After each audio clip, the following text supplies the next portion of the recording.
Welcome to the Echo Sportscast number 14. Ho, ho, ho. I'm Paul McLean. And I'm Dave Dale. Today's Sportscast features NDA hockey with video highlights of an overtime match, and we're going to update the schedule so you catch the games before Christmas.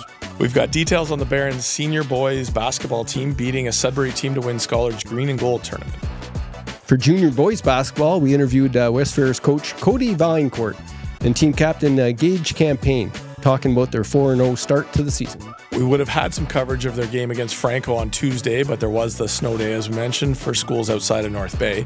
But it was good to get a chance to ask Champagne about being named to the NDA Junior Football MVP, and it gives us a chance to report on the All-Stars for the juniors. And as a change of pace to wrap up the high school coverage, we're borrowing from a Facebook post by Schollard, saluting its Bears powerlifting team after taking part at the Chippewa event last week. And we finish up with a neat little package highlighting the North Stars hockey program for special needs players. All of that on the way, plus plenty more. First, a word from our sponsor, me. Source for Sports. Merry Christmas.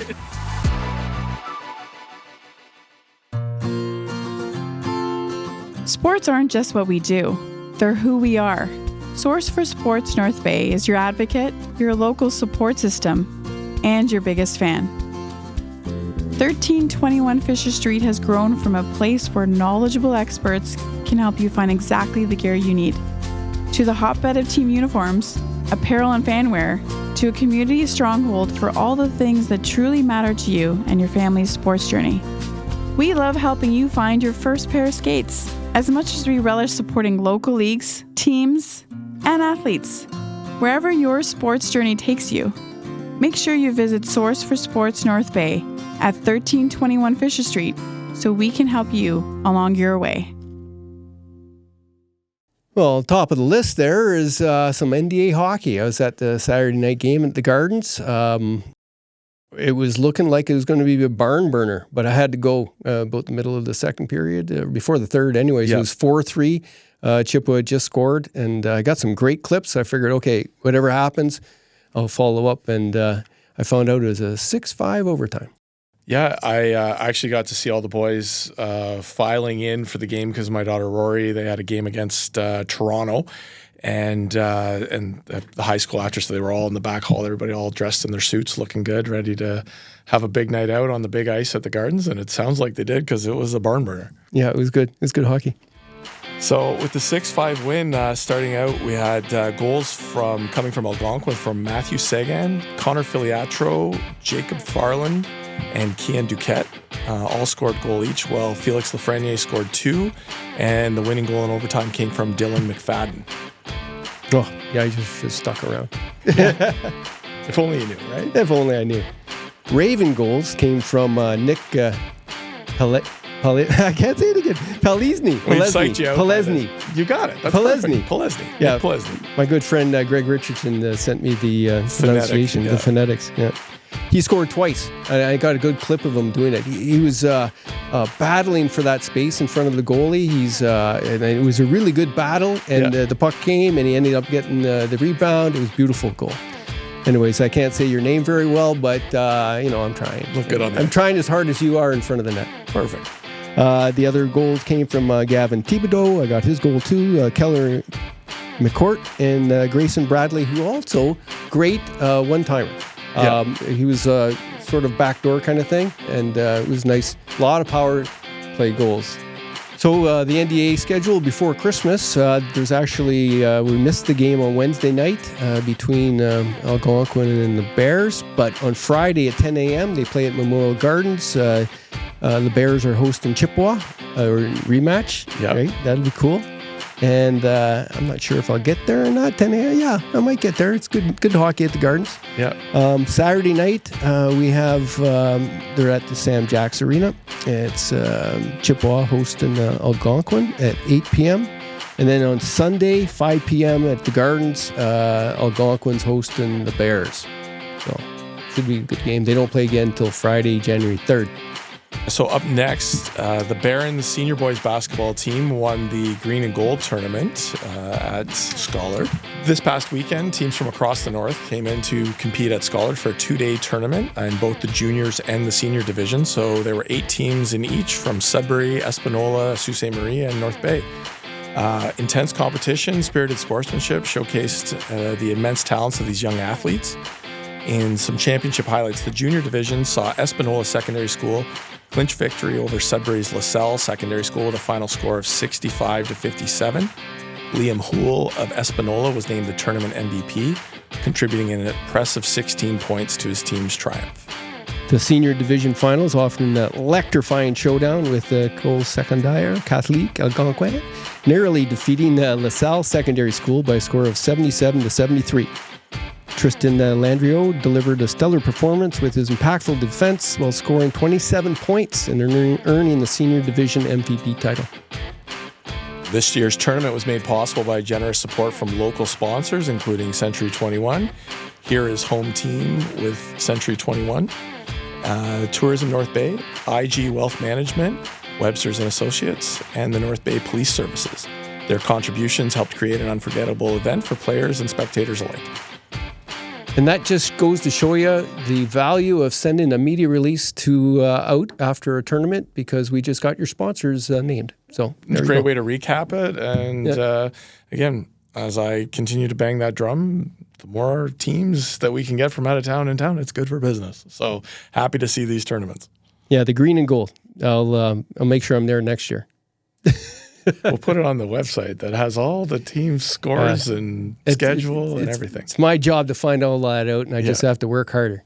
Keep knocking down doors. Speaking of basketball, we got some interviews from the junior boys basketball team from West Ferris. I got up with Coach Cody Vaillancourt and Captain Gage Campaign, and it was interesting because I remember Cody coming up through high school. He's the same age as my son. Okay. So competing all the time. Yeah. And Cody was a big soccer player and ended up in Nipissing, played for the Lakers for like 6 years. Yeah. Graduated as a teacher. He's a science teacher now at West Ferris. And that's, he's been there 2 years coaching and teaching, and seems like he's, smarter and more mature than I am. Well, these guys do tend to gravitate to these levels, and it's great to see having those people that came up in it and now immediately, as soon as they get into that role, giving back and bringing on the next generation of kids to be coached and playing in the NDA. So I'll have to take a look at the West Ferris' soccer team this spring. Yeah. Should be some good things. So let's listen to Cody talk about his team, and then we'll move on to talking to Gage Campaign, the NDA junior football MVP, as well as captain of his team. Cody, what do you think of your team's chances going into the second half of your season, basically? I think we have a really good chance. We have a really strong team. In terms of our group, we have a really solid group of guys, really level-headed. We got some great athletes.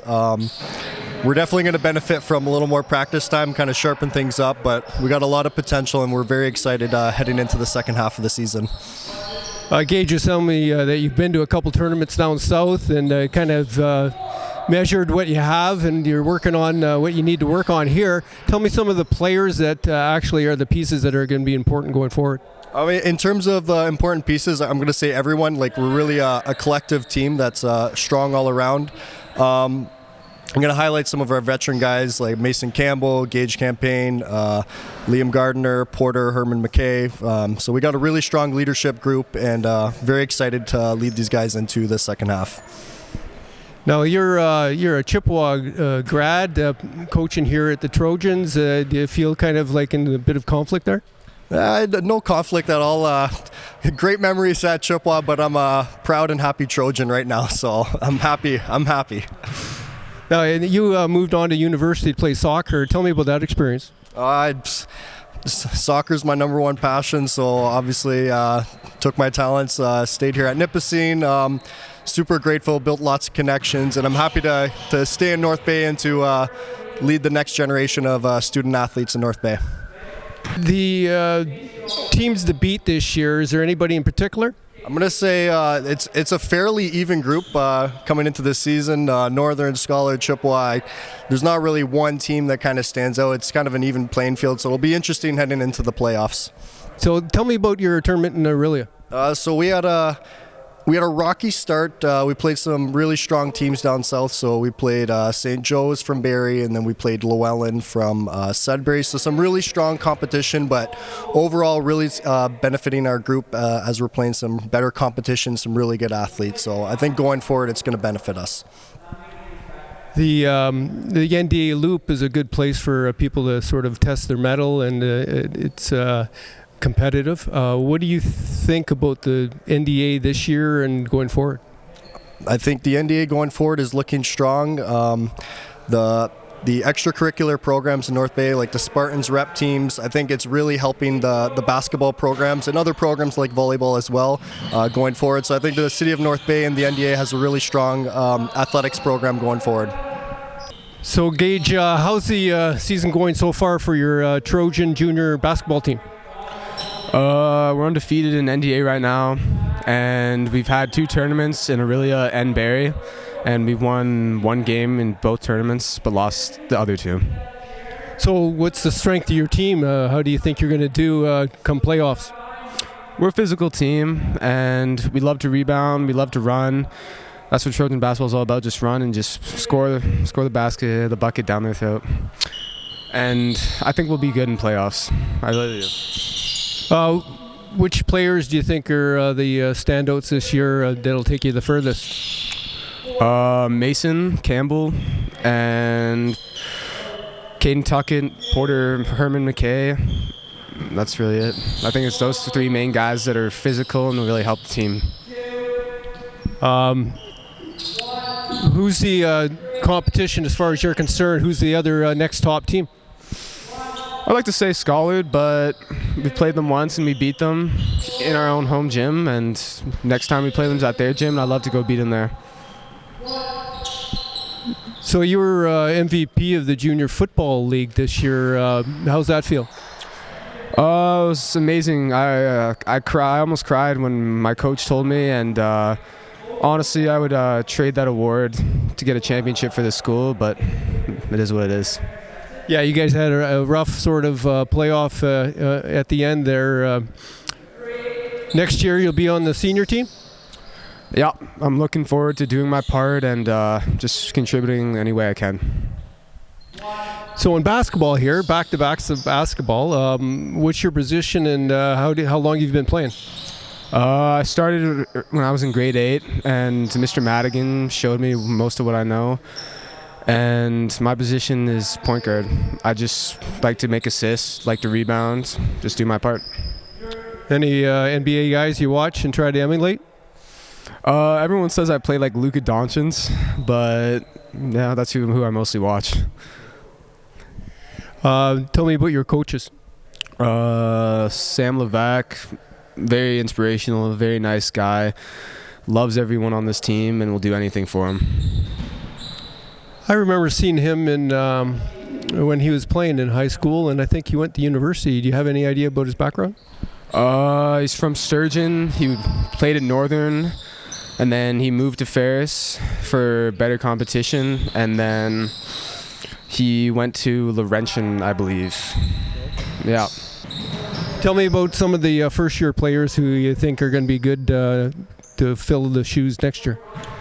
Again, Caden Tuckett, grade 9, very tall, very lengthy, likes to do his part. Also, Carson Patterson, he's the little short guy, but he works the hardest out of anyone here. So before we move on to our next round of scores, we want to thank our sponsor of today, Twigs. Delicious coffee as always. I was in actually for my usual stop with the Coffee Club sports crew, and took my lumps and get corrected on names and things I might have missed. So it was good though. And I had a look while I was waiting in line to get my coffee, and they've got some amazing little Christmas cookies and stuff in there. So and feels really festive. I keep going downtown, but lots of cheer and people getting ready for the season. It seems like Christmas is sneaking up on us faster than ever. Yeah, I'm hoping it's over quick. Anyways, yeah, so make sure you check out Twigs over the holidays. A wide selection of quality beans and fresh roasted in-house every day. 5 locations to serve you from North Bay to Sturgeon Falls and Sudbury.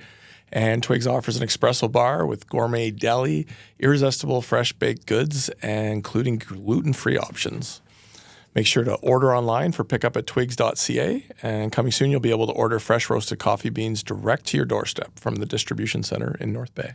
I'll have to call and order a scone there I still owe Scott from a stupid Previous bet? Yeah, previous bet. So, yeah, I'll be dropping by Twigs in the next couple days. Be sure to drop by Twigs and pay off your bets. It's time to Toyota at North Bay Toyota. Attention truck lovers. Have you been Tundra struck? The powerful and dependable Toyota Tundra is the new definition of grit. Ask us about amazing lease deals on a 2025 Tundra Double Cap SR 4-wheel drive and experience ingenious levels of capability, technology, and refinement. Or maybe you're an SUV lover? Take advantage of a limited shipment of 2025 RAV4s and discover the perfect blend of style, comfort, and efficiency in a compact SUV that ignites your desire to explore. Right now, get excellent lease deals on the Toyota RAV4 LE all-wheel drive and more. It's time to Toyota at North Bay Toyota, 640 McEwen, or online at northbaytoyota.com for details. To finish things off for the high school coverage, I had results from the West Ferris girls volleyball teams playing Algonquin. And the junior girls won 3 games straight, 25-18, 25-20, and 25-13. The senior girls games went a little bit longer. The West Ferris took that in 5 games. Scores were 25-16, 26-24, 21-25, 20-25, and 13-15. That's close volleyball. Well, that's exciting. And then moving on, we've got a sport we haven't really focused on before to this point was powerlifting. And looks like there was a powerlifting meet at Chippewa, and Schollard ended up doing quite well. I'm going to read this here because it's a little smaller. I'm getting older. I need some glasses here. But I printed it extra small just for you. So from Schollard, last Friday, our powerlifters competed in the Chippewa Strong Meet, and they did an outstanding job. Saw many personal bests achieved, and we couldn't be more proud of their hard work and dedication. Special shout-outs go to Zeke Proctor, deadlifting an impressive 485 pounds and earning second place. Cedar Montrell, I know Cedar too, sorry for butchering your last name, securing third place in the competition. Pascal Gannett Gauthier just missing the podium, finishing in 4th place. On the women's side, Anna Moore took second place with an amazing performance. Rihanna Miller finishing in 3rd place with strong lifts. Lily Redmond, she's given an excellent effort and coming in 5th place. It's great to see those type of posts on Facebook. Very proud of their athletes. I don't have the Chippewa results in full, but powerlifting is a very popular sport these days. Absolutely. And a skill that I think maybe a lot of people don't necessarily get at an early age. And as you get older and you start trying to learn how to do that, it's harder to build muscle and stay in shape. So I've been trying to do a little bit, but I never learned how to lift anything. So I have a ton of respect. I can't believe 485 pounds. I actually, one of my first features with the North Bay Independent, 1989, was for the first edition. It was 3 powerlifters who was going to the Worlds. It was Laura Lee Liberty, Gloria Ann Gilmet, and Dara Lynn D'Angelo. Is that an alliteration or what? Yeah. That's a lot. And I don't remember it in my growing up like powerlifting, but there seems to be a real strong history. I know the Norsemen that have been here, and I just have encountered a lot of people, and people who maybe I wouldn't have thought, as adults now, but did powerlifting growing up, and yeah, it's great. He's slipping my mind as far as the name of the gentleman that ran that Norseman's. I can picture him right now. Short, stout little guy that was powerful. Shepherd? Shepard, Larry Shepard. Larry Shepard. There you go. Hey, that's how the old minds work. See, we just have to sort of keep digging. Yeah. Sorry, Larry. We got to it eventually. Yeah.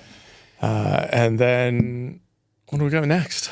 Well, you got to have North Stars. North Stars, absolutely. Yeah. So this was great. We have had a tradition at the store of holding our Christmas party, around this time. And we usually start the day off by playing the North Bay North Stars special needs hockey. And that's a program that's near and dear to my heart, goes all the way back to my Sport Check days when they first started the program. And I was coaching before my kids, so it's one of my early coaching gigs up here. But we just get a chance. We like to play them. For those of you who aren't familiar with the North Stars program, it's an inclusive program for boys, girls, men, and women. And they get together on Sundays at Palangio, and they'll practice, and then they'll play games against communities because there's not a lot of other special needs teams in the area to drive to or play. They prepare all year for a tournament, and it rotates around and goes to different places, and there'll be teams from Canada and the U.S. And it's really it's an amazing program with great coaches who the kids just love the game, and it gives people a chance that maybe otherwise wouldn't have got a chance to play hockey for various different reasons. And here they are, and they're playing, and we put our team together and go out, and it really kicks off the start of it. And most recently, I've started to have my kids play in the game, and it's a great lesson for my kids to understand the importance of it.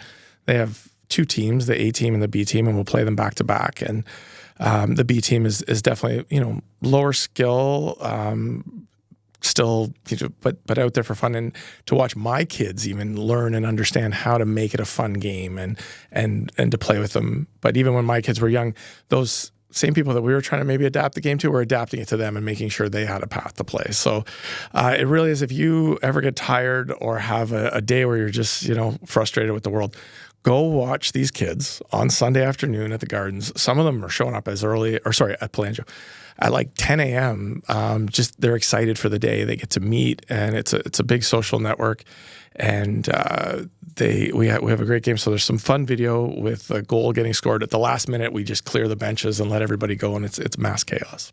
Well, that's great stuff. I've covered that a few times. Mm-hmm. You bumped into my old friend Dave Nadeau. Yes, who's a coach there again, and he's got twin boys that were playing. Were they there? They were there. Yeah, they were playing in the first game, scored a couple goals, and they're so friendly. Like, I'm so happy to see those guys, and there's just the number of fist bumps, and we all get together for a big team photo after. So we've got both of those, both teams. It really is just a great experience. And Dave, stepped away for a couple of years, but it's all volunteer coaches. So he came back to help out the program. And hopefully we'll get Dave in here to talk about his long career. You guys go back all the way to Kapuskasing, he told me. Yeah. And I was with Joel Michelli for our hockey on Monday, and Joe was telling me how he and Dave were teammates on the Trappers. He was the youngest captain for the North Bay Trappers. Yeah. 72-ish, I believe, and then went on to Western and had a good hockey career, which I think I learned most of that from a profile you did on him years ago. Back in the Bay Magazine, we featured Dave's, being a Trapper captain and his life, and becoming a judge, and he's got a great story. Yeah, and cool guy. My first time meeting him was. I moved up to Kapuskasing, sports editor, Northern Times, 1990. First spring. I'm at a fastball game, and I see this long-haired athletic guy. He's diving head first, sliding into third base. Right? Yeah. And I got a photo, and I stretched it right across the sports page. And in it, I said, "Here's Dave Nadeau demonstrating how not to slide into third." The next thing I know, I get a call the next day. He's like, "Dave Dale, who are you?" And 35 years later, that's pretty crazy how small world things can be when it comes to sports. There's another good story there with Dave. There was a postal strike there then too, right? I think it might have been in '91. I'm not sure. But I was covering the strike. I was an acting news editor when I left after 2 years. And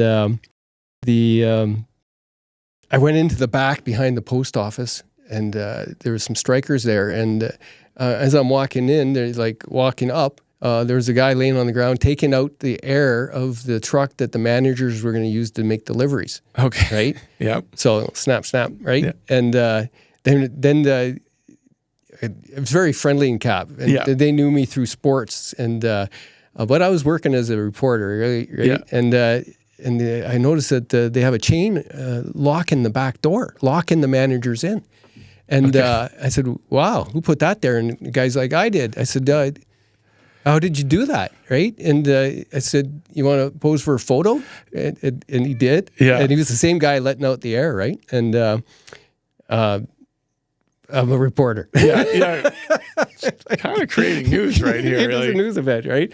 So, of course, those photos were, and that's against the law for what he was doing. Yep. It wasn't, I'm sure he was punished. And of course, he went and got Dave as his lawyer. And he wanted to sue me for libel. Okay. But by then, Dave already knew me because I was covering their Cap Blades intermediate senior hockey team, right? And it was great hockey. Hearst, it was just Iroquois Falls, Cochrane, best hockey I've ever seen at that point. And he calls me up and he goes, Dave, I can imagine that you have those negatives for the photos that you used locked away or something because and I said, Dave, I got the negatives. Yeah. He didn't put it that way. He basically he was trying to get the information to let his client know that he was done. Yeah, you're dead to rights like at this dinner. point. It's funny because we all always say like, oh, if I had to do that, imagine if there were phones back then and all this stuff. Clearly, some people didn't seem to care, and we're going to make that mistake whether somebody's watching or not. So that's kind of crazy to think, but yeah. Well, so the next day, night, I'm at the Shadow Cap having a beer, and there's his wife, right, and he's in trouble, right? Yeah. Like he got suspended. It got his job back, I'm pretty sure, but I was a little nervous, right? Because it's a small town. A small right? town, yeah. And I already had guys throwing pucks at me. From the games? Oh, Yeah. Well, I wrote about ball hockey not being a real sport. Okay. Well, Yeah, those guys didn't take it very trouble. well. Anyways, I said, so what do you think of, and she goes, he's a goof. What an idiot. What an idiot. Small town honesty. Yeah. So, anyways, there's a couple of my Dave Nadeau stories. It's good. It's good stuff. Yeah, no, it's great. And so, we had a great day on Sunday and a lot of fun playing the North Stars. Look forward to it all the time. And for any business that's out there, they're ready to approach. They're always looking for teams to play on that Sunday afternoon slot. And you will not have a better time than having a game against the North Stars. We made Beta Day's news story today. Laura was showing that to me this morning in the office, and I was like, oh, what did we say? But no, it was good. It was nice to see that. It was our debate about private entities looking at arena development potential. And a bit of what's going to happen next now as we move on to the next phase. And I was telling Ben, clearly, if you put arena in the title of any post that you want, it's going to draw attention in this town right now. For sure. Well, I put it in the headline for our sportscast, and we got the most views on YouTube so far, just because it was a debate, right? So next we're going to have a dog skating park, I think, in an arena, because that, I think, will get the ultimate in terms of people's interest. Because I think if you can tie dogs and arenas in this town, I think you'll really have a winner on your hands. So I'm going to start dog hockey in North Bay. So check out Chris Dawson's story about what he was. The basic premise was, so what do we do after West Ferris and Pete Pelangio are aged out, right? And they were saying that they're going to, after West Ferris Arena is going to be decommissioned after the new Noah Strong Arena opens. Yeah, and I know there's a conversation about the names like that continues to stay up, and that actually we talked about it here, but that seemed to get a bit of that had traction too. That we had a very popular sportscast there. So yeah, I think we're going to have to debate some of these issues and that people are talking about. Yeah, it is. And, continuing to find things like we talked about, can you have a private rink here? And I actually was doing a little bit of research. I feel like I could put a book together of all articles, because you search arena in Bay Today or the Nugget, and you just have 10 years of conversation about will they, won't they? So there's some stuff I want to go back and read, because I did see some interesting. What did you learn about the ability of private enterprise to put arena in? It still seems to be that, they just want to indicate that it's going to be too expensive and no one in town will want to pay what it would cost to run private. That's kind of the city's the line that they're towing. And I just so I don't think there's a rule. There's no specific bylaws. They shouldn't block you from being. They just think it would be cost prohibitive for a private business to try to run an arena. Yeah, they just don't want the competition because they're losing money on the other ones. But we have opinions. Let's keep digging on. So there's more of those that we'll find, and we'll bring them to light. So people seem to like that. Well, thanks for listening to our Echo Sportscast number 14. Ho, ho, ho. Merry Christmas, everyone. I'm Paul McLean. And I'm Dave Dale. Please like, share, and sign up for the newsletter, because I'm putting stuff in there that with the schedules. I have an events thing in the newsletter, and I put some of the high school games and a few other things that are in there as well. So sign up at northbayecho.ca.